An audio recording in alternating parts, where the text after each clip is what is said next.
Hello everyone. So today we're going to be exploring my tech stack that I use to ship most of my complex web application. Let's get started. So the first stack we're going to be looking at is the front end. So everything that the user sees, all the interface that they see will be built by the front end. And for the front end, the main tech that I use is React. So React is a framework developed by Facebook. And the main advantage of using React is that you can build the UI in components. So you can divide it up, reuse them, which makes it really manageable. Not only that, the applications that you build with React are called single page application, which makes it feel really smooth and fast.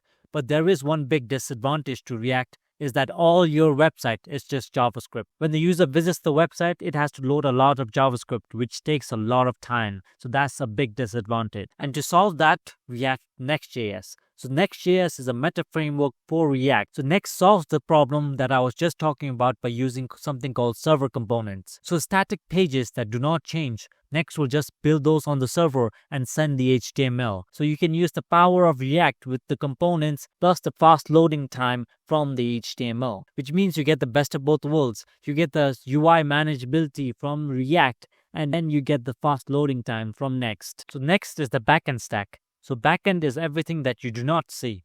All the critical, boring stuff that happens in the backend. And the main technologies that I use for the backend is Go. Go is not always my go-to in backend. I used to use Node.js and Django, but the world is moving towards performance, and Go is one of the most performant languages. So when you build a backend in Go, all your critical functionalities will be really fast. Go is a concurrent language, it has great error management, and the most important of all, I really enjoy writing in Go. So it's a backbone of my backend. So the next thing is the API. So API is the communication between the front end and the backend.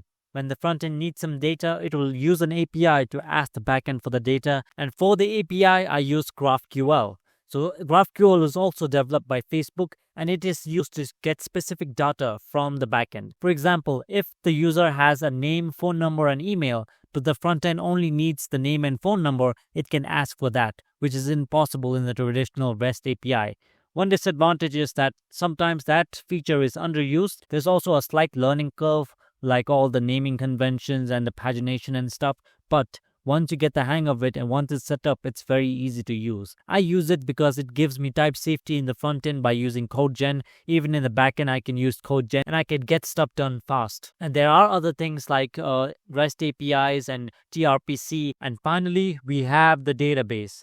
So a database is where all the data is stored and retrieved, and it is one of the most important components in software. And for the database, I use Postgres. Postgres is a very reliable open source database. It is used at many big companies, and they say that Postgres is the only database you need. If you need fast retrieving, you can index it, you can have vector search in it, you can have location search, anything you want to do. It is very easy to use, there is not much of a learning curve, and it is amazing. So that is the stack. So this is the full stack. React and Next.js on the front end, GraphQL for the API, Go for the back end, and Postgres for the database. So this is the stack that I've been using for all my applications currently. Of course, there are more technologies that I use that for error management, for analytics, for emails. If you want to see all those, please comment down below and let me know.